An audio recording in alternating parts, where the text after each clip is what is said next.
దీనికి సంబంధించి అధికారుల బృందం ఇప్పటికే ఢిల్లీ, ఒడిశా, గుజరాత్ రాష్ట్రాల్లో పర్యటించి అధ్యయనం చేసింది.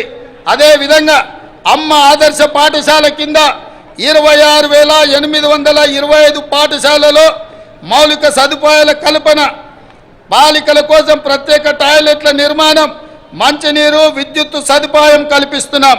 దీనికోసం 1135 కోట్ల రూపాయలు కేటాయించాం.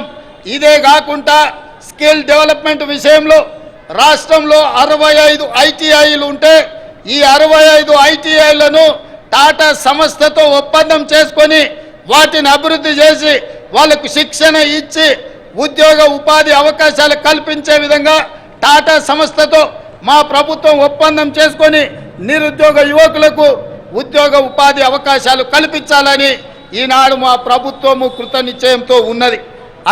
అదేవిధంగా మిత్రులారా, తెలంగాణ సమాజం అంటేనే వ్యవసాయం. మన సంస్కృతి, మన సాంప్రదాయం అంటే వ్యవసాయం. ఈ వ్యవసాయానికి రైతును రాజును చేయడమే మా సంకల్పం. అందుకోసమే మా ప్రభుత్వం రైతు బాగుంటే రాష్ట్రం పచ్చగా ఉంటుందని విశ్వసించే ప్రభుత్వం. గతంలో రైతుకు ఉచిత విద్యుత్తు రుణమాఫీ చేసిన చరిత్ర కాంగ్రెస్ పార్టీది, మా ప్రభుత్వానిది. ఈ ట్రాక్ రికార్డును ప్రజాప్రభుత్వం కొనసాగిస్తుంది. రైతుకు ఆర్థిక సాయం పథకంలో భాగంగా 69 లక్షల మందికి చెప్పిన మాట ప్రకారం 7,500 కోట్ల రూపాయలు వారి ఖాతాలో జమ చేసి ప్రతి రైతుకు రైతు భరోసా పథకంలో నిధులను విడుదల చేయడం జరిగింది. అదేవిధంగా ఇటీవల కాలంలో అకాల వర్షాలతో పంట నష్టం జరిగితే ప్రతి ఎకరాకు 10,000 రూపాయల నష్ట పరిహారం ఇవ్వడం జరిగింది.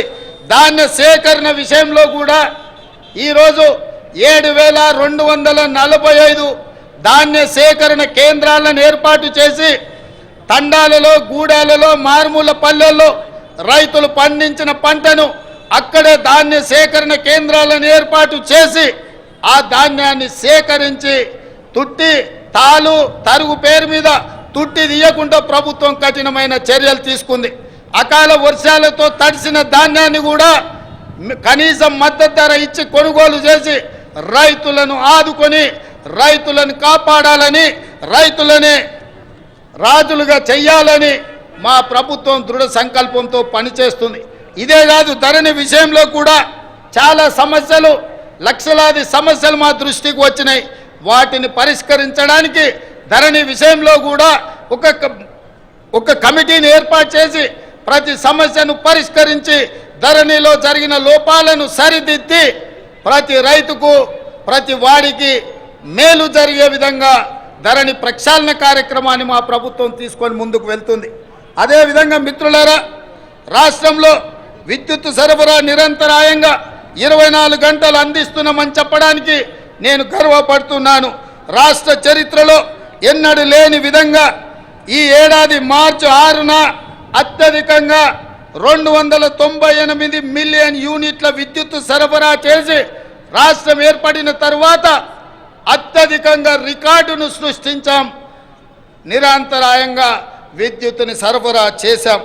పేదల గృహాలకు, వ్యవసాయానికే కాదు భూమి లేని నిరుపేదలకు ప్రతి ఇంటిలో వెలుగులు చూడాలని, వాళ్ళ కళ్ళల్లో ఆనందం ఉండాలని ప్రతి పేదవాడికి 200 యూనిట్లు ఉచిత విద్యుత్తును అందించి పేదవాళ్ళకు అండగా నిలబడి ఈరోజు మా ప్రభుత్వం ముందుకు సాగుతున్నది.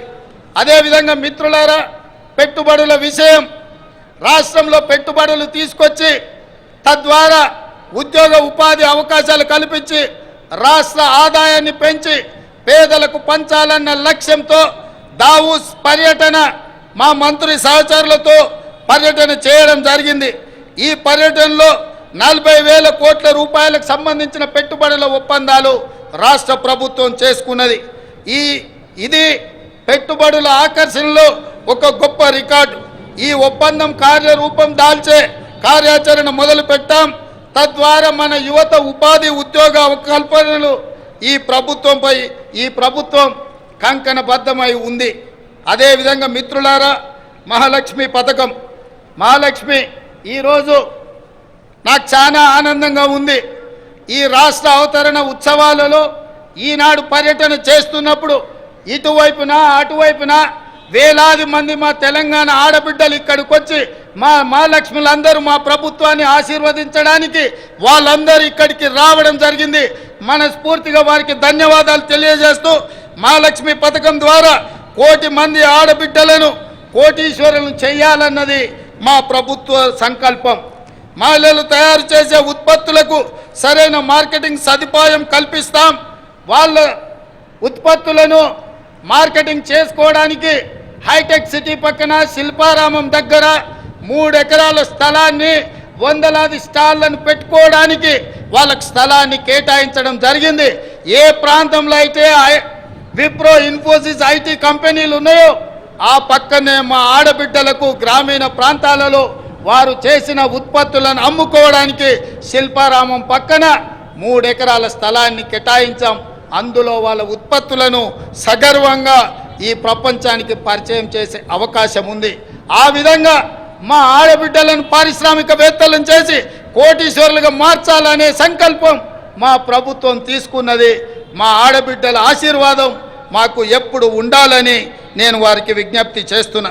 ఇదే కాదు, ఈనాడు వంటలో ఇల్లాలు సంపాదించిన సొమ్ము సిలిండర్కే ఖర్చు అవుతున్నది. కాబట్టి 1200 రూపాయలు ఉన్న సిలిండర్ను ఈనాడు 500 రూపాయలకి ఆడబిడ్డలకు అందించడం ద్వారా ఆడబిడ్డల కళ్ళల్లో కన్నీళ్లు రావద్దు, ఆ కుటుంబాలు సంతోషంగా ఉండాలి, ఆడబిడ్డలకు అండగా నిలబడాలని 500 రూపాయలకే ఈనాడు మా ప్రభుత్వం సిలిండర్ను అందించడం జరుగుతుంది.